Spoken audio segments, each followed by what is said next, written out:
Hallelujah, praise the Lord. जिस बातों को मैंने आपसे मत्ती उसके 5वें अध्याय और 6 वचन के द्वारा बात किया, वो उसकी गहराई में थोड़े से हम जाएंगे।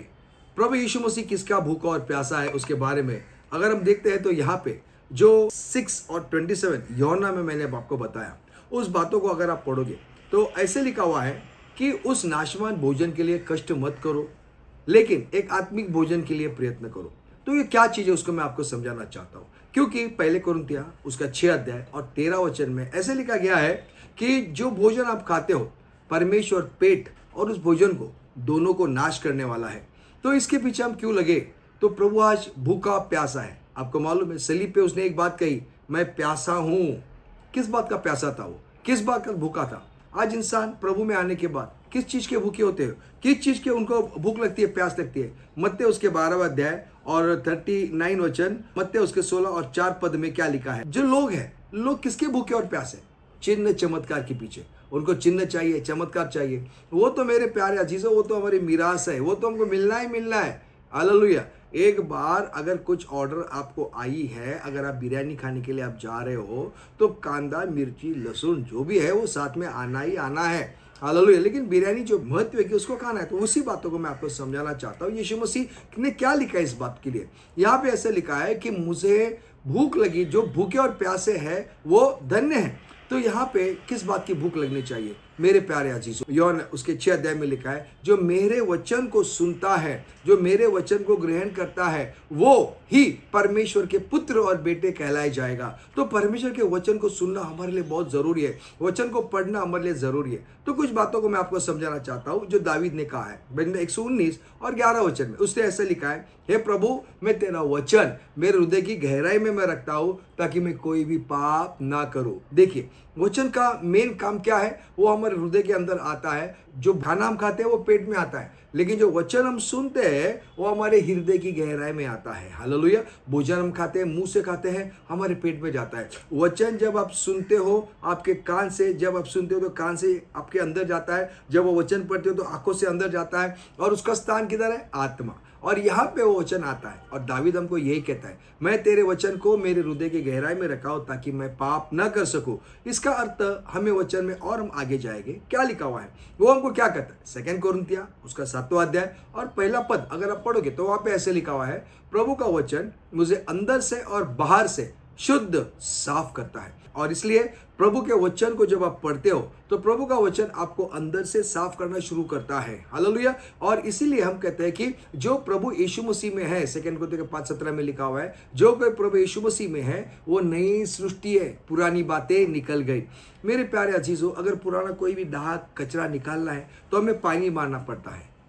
इसी प्रकार प्रभु का वचन यूहन्ना 17:17 में ऐसे लिखा है, प्रभु का वचन को जब मैं लेता हूं तो प्रभु का वचन मुझे शुद्ध करता है, प्रभु का वचन मुझे साफ करता है। तो ध्यान दो, प्रभु के वचन को पढ़ना मतलब हमारी सफाई होती है अंदर से, और जब हमारे अंदर से सफाई होती है हमारा मन शुद्ध हो जाता है, हमारे विचार, हमारे विवेक शुद्ध हो जाता है। परमेश्वर का वचन आपको इस संसार की सड़सड़ाहट से बचा के रखता है। संसार में कितनी सड़सड़ाहट है, कितनी समस्या है, तकलीफ है, लोग आपके ऊपर आना-शाना बात करते हैं, कितनी ऐसी परेशानी होती है। क्योंकि 2 तिमोथी उसके 3 अध्याय के पहले उससे अगर आप पढ़ोगे तो यहाँ इंसान के स्वभाव को हम देखते हैं। इतना स्वभाव बेकार होते जा रहा है इंसान का, जो आप नहीं संभाल पाएंगे, जो आप उसको कंट्रोल नहीं कर पाएंगे। और यही है जो वचन अगर आपके अंदर है, दावीद ने कहा, तेरा वचन अगर मेरे अंदर है तो मैं सारी परिस्थिति को मैं संभाल सकता हूं। और वही हम पेतरस के पत्र में देखते हैं कि प्रभु का वचन आपको इस सारी सड़सड़ाहट से बचा के रखेगा। और उसी प्रकार भजन संहिता उसका 19वां अध्याय और 7 वचन में ऐसे लिखा गया है, प्रभु का वचन जब आप सुनते हो, प्रभु के ज्ञान को आप लेते हो, तो आप जो बुद्धू हो, जो आपको समझ में नहीं आता, आपके ध्यान में नहीं रहता, वो सब बात पवित्र शास्त्र, पवित्र वचन आपको होशियार बनाता है। प्रभु के वचन पढ़ने से आप होशियार हो जाते हो। हालेलुया। प्रभु का वचन पढ़ने से आपको सहायता मिलती है, क्योंकि भजन संहिता में 119 और 105 भजन संहिता में ये लिखा हुआ है कि प्रभु का वचन मेरे पैर के लिए दीपक और वो मार्गदर्शन है। तो प्रभु का वचन जब आप पढ़ोगे, कई बार ऐसे होता है कि क्या डिसीजन लेना है, क्या मुझे समझ में नहीं आता है, मैं क्या करूं, मुझे बहुत दिक्कत होती है। ऐसे कई फ्रस्ट्रेशन आते हैं, डिप्रेशन आते हैं और परेशानी आती है। हमको क्या निर्णय लेना है ये समझ नहीं पाते हम। लेकिन एक सोपा सा मार्ग, एक सोपा सा उपाय जो वचन में लिखा हुआ है, उसका वचन मेरे लिए एक दीपक है, एक मार्गदर्शक है। तो उस वचन को जब आप पढ़ोगे तो वचन आपके जीवन में मार्गदर्शन का काम करेंगे। मेरे प्यारे अजीजों, संसार में कई लोग हमको फंसाने की कोशिश करते हैं। आज के तारीख में हम देखते हैं कि यहाँ पे स्कैम हो गया, यहाँ पे फंसा गया, यहाँ पे लूटा गया, यहाँ पे मारा गया। मेरे प्यारे अजीजों, ये सारी परिस्थितियों का अगर हम लोग सामना करेंगे तो हमको बहुत कठिन हो जाएगा। लेकिन अगर हम लोग वचन पढ़ेंगे, हो सकता है प्रभु वो समस्या से, इस सड़सड़ाहट से आपको पहले से बचा के रखेगा, आपको सूचना देगा, आपको सूचित करेगा, इस समस्या में मत जा।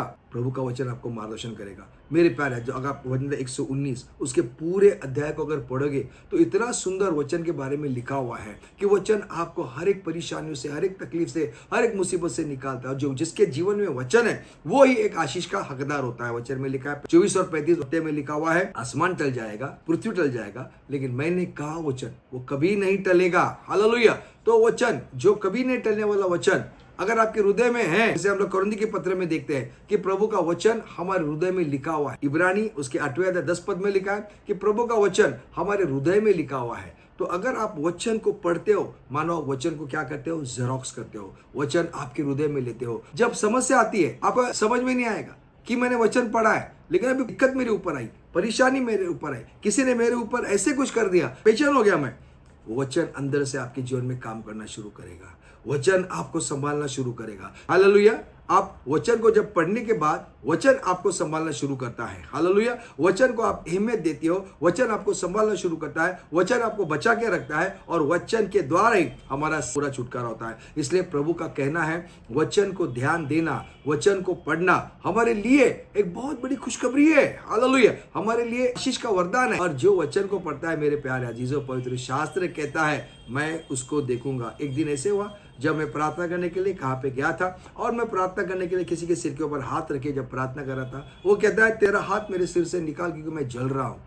तो मेरे प्यारे अजीजों, तब मुझे यह समझ में आ गया कि वचन जो आप पढ़ते हो वो वचन अग्नि है। जैसे 5वें अध्याय और 14 वचन यिर्मयाह में लिखा हुआ है कि तेरे मुख में मैं वचन को अग्नि करूंगा। भजन 104 और 4 वचन में पद में ऐसे लिखा है कि तेरे मुंह के द्वारा मैं अग्नि को भेजता हूं। सच में आप जब वचन को पढ़ते हो आपको मालूम नहीं होता है, आपको समझ में नहीं आता है, लेकिन जो दुष्ट है उसको समझ में आता है। जो अग्नि हमारे अंदर से निकलती है वो अग्नि ही कार्य करने में सक्षम होती है। और इसलिए प्रभु के वचन को पढ़ना हमारे लिए बहुत महत्व का होता है। जैसे यूहन्ना उसके 6 अध्याय और 63 वचन में लिखा है कि जो वचन को मैंने तुमको बताया ये वचन ही क्या करेगा, तुम्हारे लिए आत्मा और जीवन है। हालेलुया। और आगे चल के उसी 12 और 48 यूहन्ना के अध्याय में अगर पढ़ेंगे तो वहां पे ऐसा लिखा गया है, मैं न्याय करने वाला नहीं हूं, जो वचन को मैंने बांटा है वो वचन ही आखिरी के दिनों में आपका न्याय करेगा। अभी आपको सोचना है, अगर आपको अच्छी तरह से आपका न्याय होना है तो आपको वचन को पढ़ना है। वचन पढ़ते समय कई लोगों को नींद आती है, कई लोगों को सुनने के लिए तकलीफ हो जाती है, और जैसे बाइबल खोलेगा तो आपका मुंह खुल जाता है, आपको समझ में नहीं आता। कभी न आने वाली नींद तब जब आप बाइबल को तो नींद आती है, क्योंकि शैतान को मालूम है ये बाइबल अगर पढ़ेंगे तो ये बाइबल का वचन जो है ना, इब्रानी 4:12 में लिखा हुआ है, परमेश्वर का वचन जीवित है और परमेश्वर का जीवित है तो आप कार्य करने में सक्षम है। और इसलिए जब प्रभु का वचन आप पढ़ोगे तो हमारे जीवन में कार्य करने के लिए शुरू होता है। आपकी नींद उड़ जाती है, आपका आत्मा के अंदर वचन जाना चाहिए। और इसलिए कोलोसी 16 वचन में लिखा है कि प्रभु के वचन की गहराई, प्रभु के वचन को आपके हृदय में इतना बैठने दो ताकि वचन आपके जीवन में कार्य करना शुरू करेगा। वचन मामूली नहीं है, वचन स्वयं कौन है? वचन शुरू में शब्द था, शब्द परमेश्वर के साथ में था और शब्द देह था। हालेलुया। और उसी 14 वचन में हम देखते हैं यूहन्ना के 1 पहला अध्याय 14 वचन में ये वचन देहधारी हुआ, मतलब यीशु। जितना आप वचन को पढ़ते हो उतना आप किसको अंदर लेते हो? यीशु मसीह को लेते हो। उतना यीशु मसीह को आप कहते हैं मैं प्यार करता हूं लेकिन वचन नहीं पढ़ता हूं तो आपका प्यार व्यर्थ हो जाएगा। अगर आप सही मायने में प्यार करना जानते हो और सीखना चाहते हो, वचन को पढ़ो, वचन को ले लो, उतना आपके अंदर यीशु मसीह आएगा। और इसलिए एफिसियों की 3 अध्याय के 17 वचन में लिखा हुआ है कि आपके हृदय की गहराई में यीशु मसीह आया हुआ है। किसके द्वारा? वचन के द्वारा। और इसलिए काफी वचन है, काफी जितना मुझे मालूम था मैं आपको बताया। हालेलुया। और ये वचनों को जितना हम अहमियत देते हैं, परमेश्वर हमको उतनी अहमियत देती है। 138 भजन संहिता में भी यही लिखा है, तूने अपने संपूर्ण नाम से अपनी वचन की महिमा को बढ़ाया हुआ है। तो प्रभु का धन्यवाद है। जो वचन पढ़ने वाले लोग हैं, मैं आपको बताना चाहता हूँ, प्रभु का वचन पढ़ने से हमारे सारे बंधन टूट जाते हैं। कोई बड़ी बात नहीं है। शैतान आपको कितनी रुकाने की कोशिश करेगा, उसके पास वचन नहीं है, हमारे पास वचन है। हालेलुया। और याकूब की पत्र में लिखा है, शैतान भी वचन को जानता है और थरथर रहता है, लेकिन हम प्रभु के वचन को जानते हुए शैतान को हम लोग मार गिरा सकते हैं।